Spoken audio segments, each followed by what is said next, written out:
Shalom, moi je vais partager dans l'évangile de Matthieu 10, 28. Ne craignez pas ce qui tue les corps, sans pouvoir tuer l'âme. Craignez plutôt celui qui peut faire périr dans la géhenne l'âme aussi bien que le corps. Supplément que nous devons avoir crainte de Dieu, totalement crainte de Dieu et non avoir peur des hommes, avoir peur de ces gens de ce monde, car eux, ils tuent juste les corps, mais Dieu est capable de tuer les corps et l'âme aussi. Shalom. Shalom, shalom. Moi, on va prendre, c'est pour, mon thème d'aujourd'hui, c'est glorifier Dieu, hein. Donc, on va continuer on va glorifier Dieu parce que toujours c'est lui qui nous fait du bien. C'est notre Dieu, Dieu de miséricorde. Il est bon. On va prendre, Psaume. On va aller dans Psaume. On va prendre Psaume 96, 1. Je vais lire le 1 jusqu'au 5.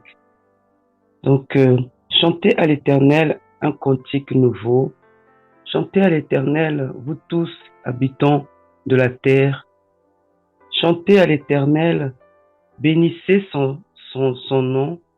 Annoncez le jour en jour son salut. Racontez parmi les nations sa gloire, parmi tous les peuples ses merveilles. Car l'Éternel est grand et très digne de louange. Il est redoutable par-dessus tous les dieux, car tous les dieux des peuples sont des idoles. Et l'Éternel a fait les cieux.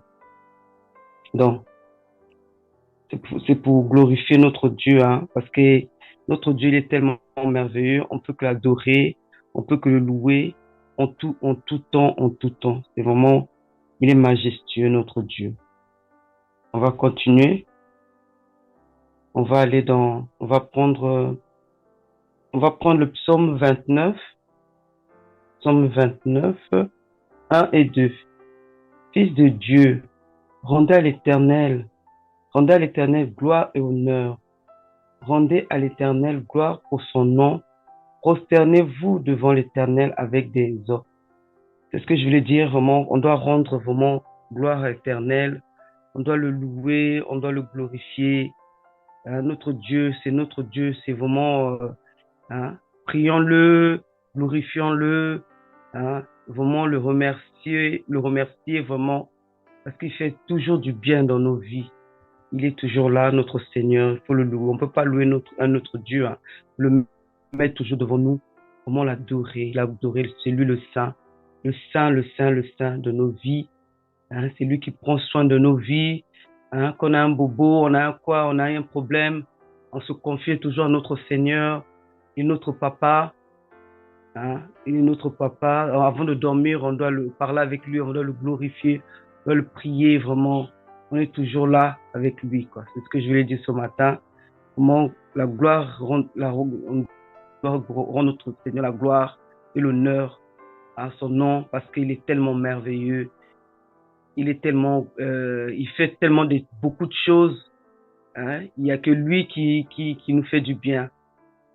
Vraiment, hein, l'encourager vraiment à continuer à ce qu'il fait toujours dans nos vies. Hein, les problèmes peuvent arriver, mais lui, hein, lui, il est toujours là pour nous relever, rendons le gloire, hein, l'encourager toujours à ce que vraiment il continue notre Seigneur. Notre Seigneur, il est gloire, vraiment, il est merveilleux.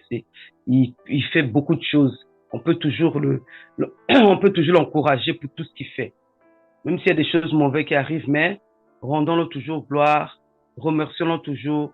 Ah Seigneur, vraiment, tu m'as réveillé le matin, Seigneur, tu m'as donné, ah, tu m'as vraiment fait du bien aujourd'hui. Oh Seigneur, mais la chose là qui est arrivée, mais je voudrais pas que ça arrive. Mais toi, je veux que toi-même, que tu sois là, vraiment, tu me donnes la force, tu me donnes le courage, tu m'encourages. Parce qu'il n'y a que toi qui peux m'encourager, il n'y a que toi qui peux me donner la force d'y arriver. À mon travail, Seigneur, j'ai eu du mal. À mon travail, j'ai eu des problèmes, des soucis. Sois toujours là, Seigneur. Glorifions-le toujours. Hein, Seigneur, tu m'as donné ce travail, mais regarde ce qui se passe. Regarde ce que j'ai des soucis, j'ai ça.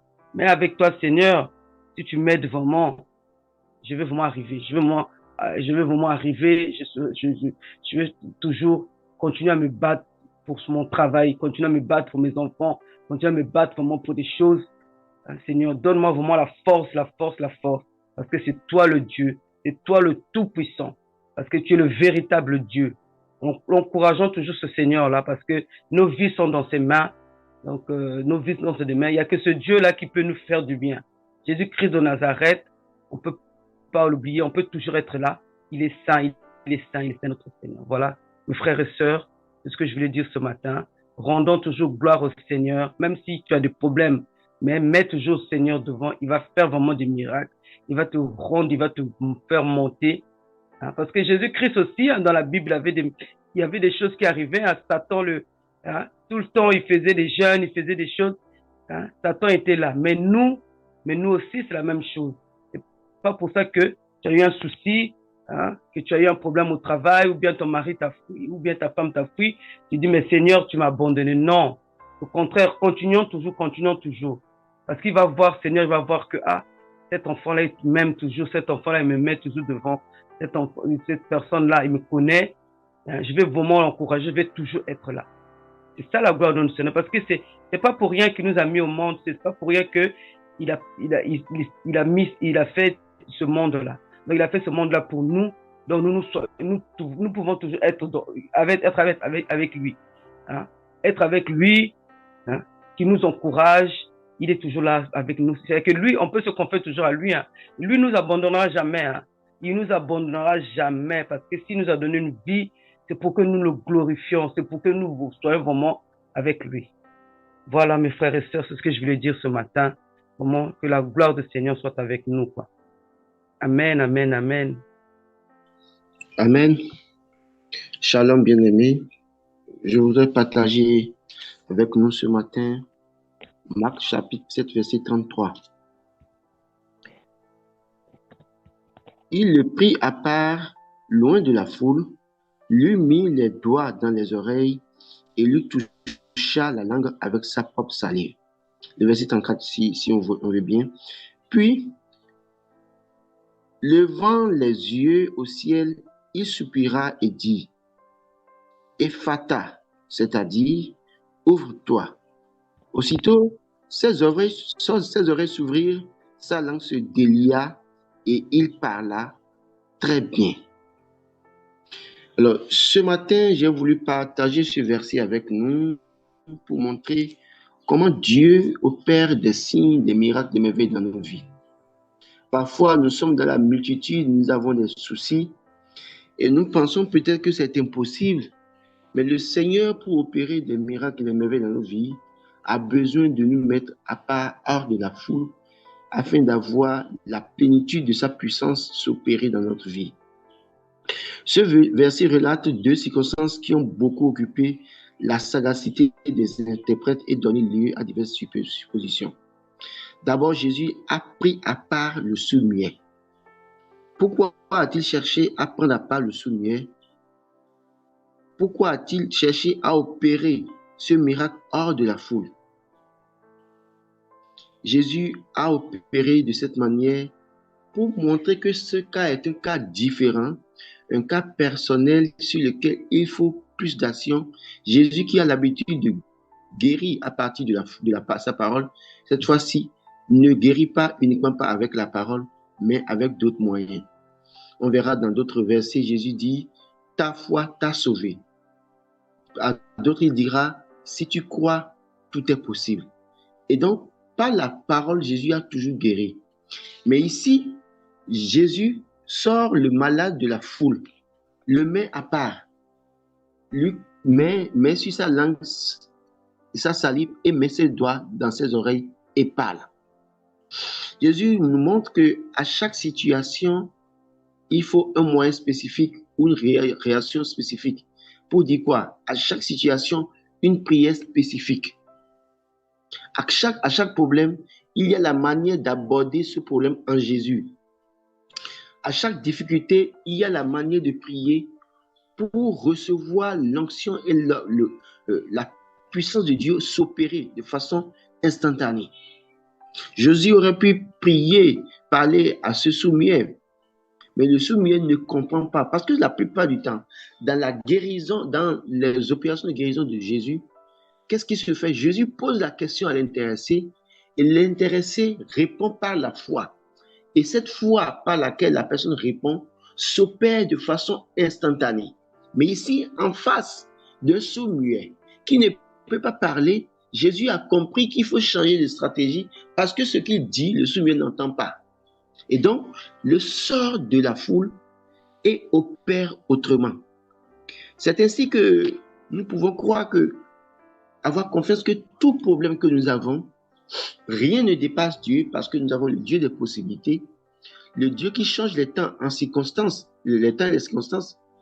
Et c'est ce Dieu-là qui, chaque fois que nous avons un problème, que nous tournons vers lui, a le moyen nécessaire, idéal, pour nous donner satisfaction, pour nous guérir de nos infirmités, pour nous guérir de nos faiblesses, pour nous guérir, pour nous sauver des mains du malin.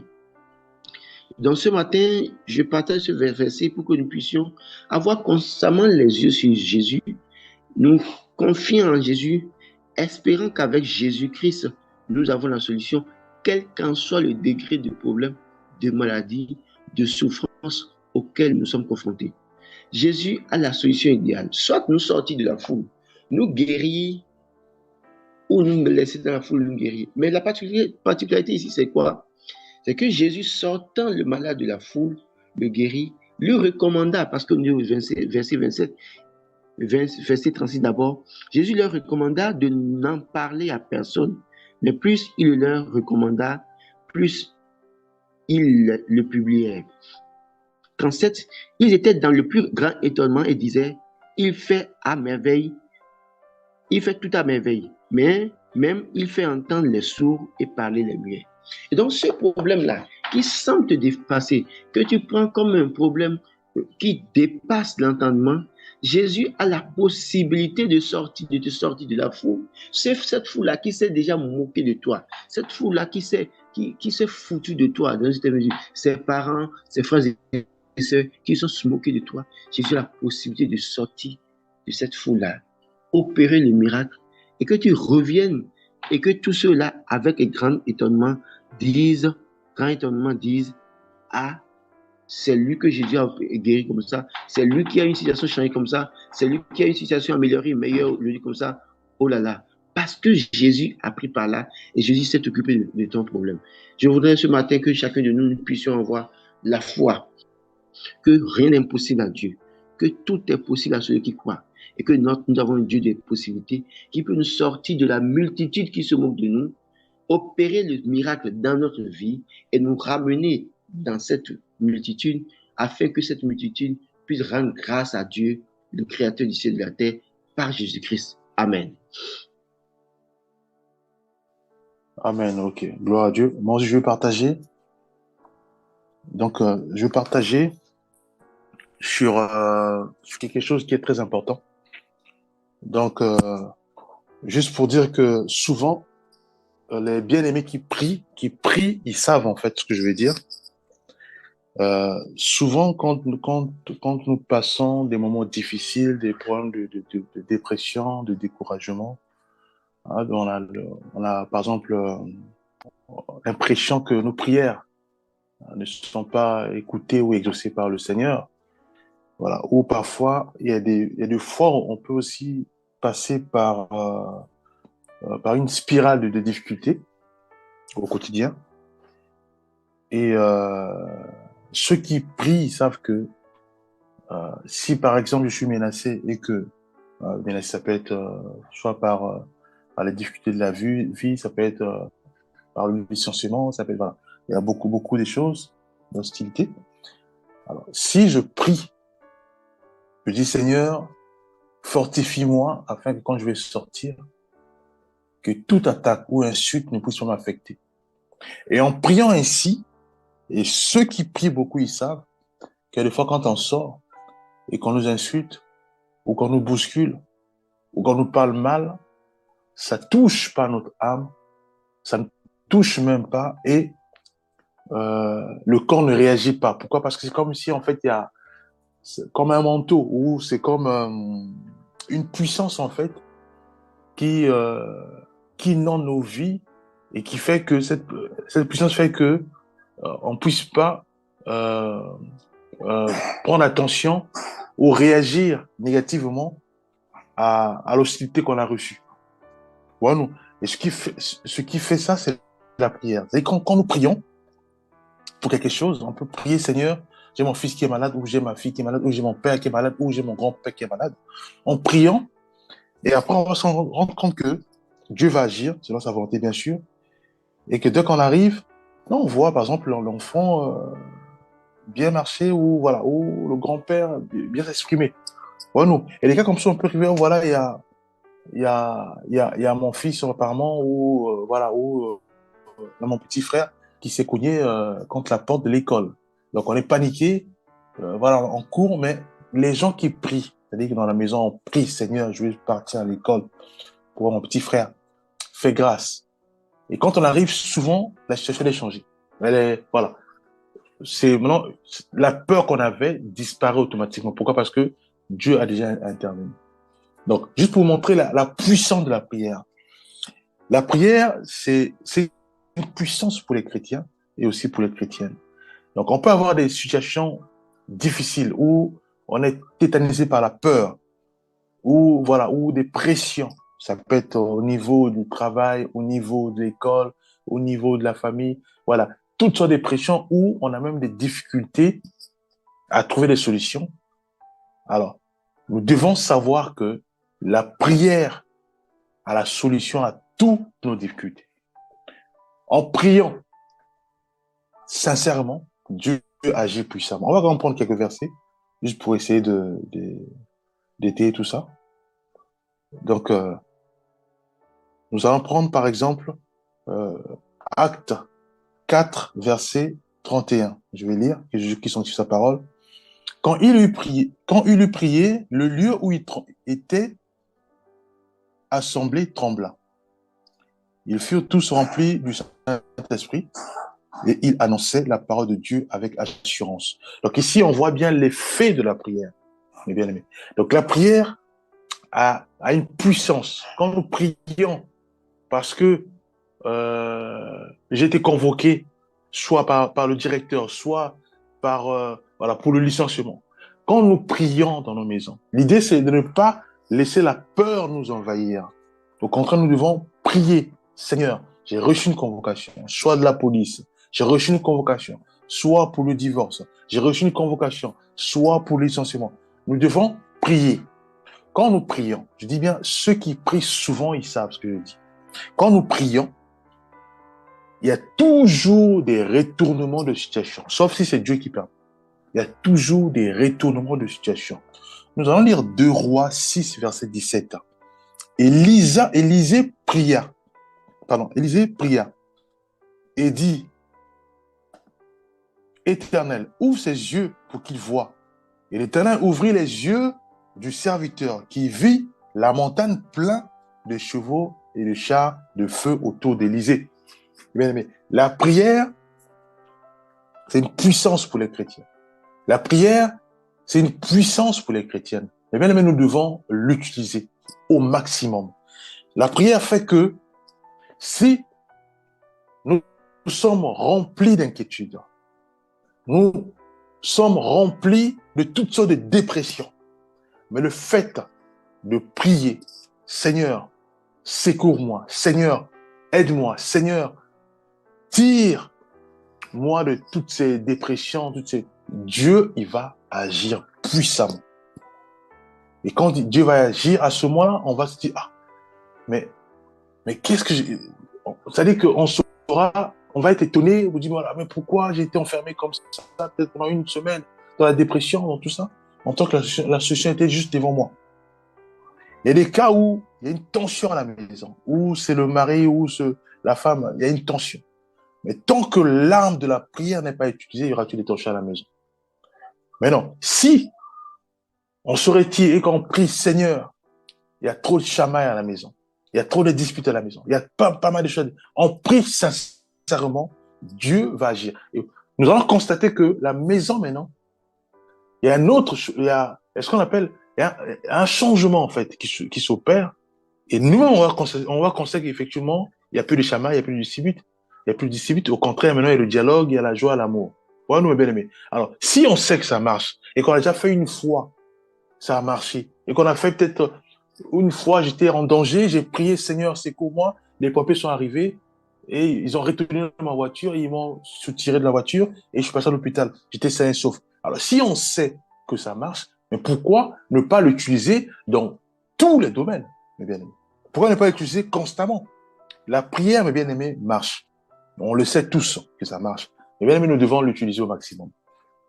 Prenons un verset. Job 22, 27. Tu le prieras et il t'exaucera. Et tu accompliras tes vœux. Mes bien-aimés, la parole est claire. On sait tous que Dieu est saint et la Bible déclare qu'il est 3 fois saint. Et on sait tous que en Dieu, il n'y a pas de mensonge. Voilà nous. Donc si Dieu il dit que quand tu vas prier, Dieu va t'exaucer, de toute façon, il n'y a plus de débat. Donc on sait tous que quand nous prions, Dieu écoute nos prières et Dieu exauce nos prières, selon sa volonté, bien sûr. Alors, si par exemple, je passe des moments difficiles ou des moments, euh, des problèmes financiers, des problèmes où j'ai plus d'argent, il y a beaucoup de charges. Alors, au lieu de me réfugier dans les inquiétudes ou dans la dépression ou dans toutes sortes de pensées suicidaires qui est déconseillé par la Bible, déconseillé par le Seigneur, je dois au contraire tout oublier, je sais que c'est pas facile, tout oublier et me réfugier dans la prière, ce qu'on appelle la prière de supplication. Crier au Seigneur. J'ai des charges, j'ai des factures qui sont en face de moi, mais j'ai rien. Je dois manger aussi, j'ai rien. Manifeste ta miséricorde, secours-moi. Mais si nous faisons si nous adoptons ce genre d'attitude, ce genre de procédé, mais bien aimé, nous serons heureux sur la terre. Pourquoi? Parce que Dieu, il va se manifester puissamment dans nos vies. C'est un frère qui va venir, c'est mon père qui va venir, c'est ma mère qui va me visiter, ou c'est ma voisine, ou c'est ma copine qui va me visiter. À ce moment-là, j'ai de quoi manger. À ce moment-là, soit on va m'aiguiller pour dire, voilà, tiens, il faut aller déposer le CV par là, tu auras un travail, bien aimé. Mais si nous crions pas au Seigneur, ça va être difficile pour nous. Pourquoi? Parce que nous sommes rongés dans la dépression, dans les inquiétudes, dans toutes sortes de pensées inspirées par les malins, par le diable, Satan. Voilà nous. Or, si nous disons que voilà, non, moi je suis chrétien, moi je suis chrétienne, c'est pas ce que je dois faire. Ce que je dois faire, je dois me retirer, changer cette situation et crier au Seigneur. Crier au Seigneur car je sais qu'il est à côté de moi, il écoute ma prière. Eh bien aimé, ça marche.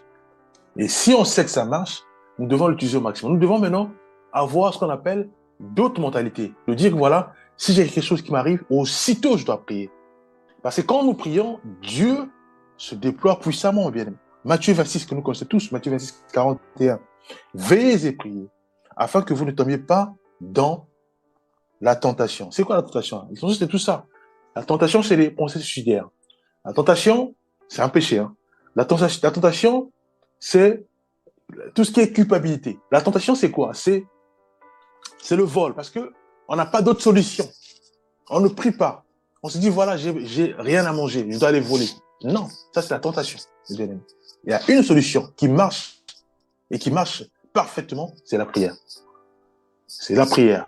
Voilà. À ce moment-là, l'Esprit de Dieu va commencer à te guider. Au lieu d'aller voler, prie ou fais un CV, va déposer dans telle entreprise.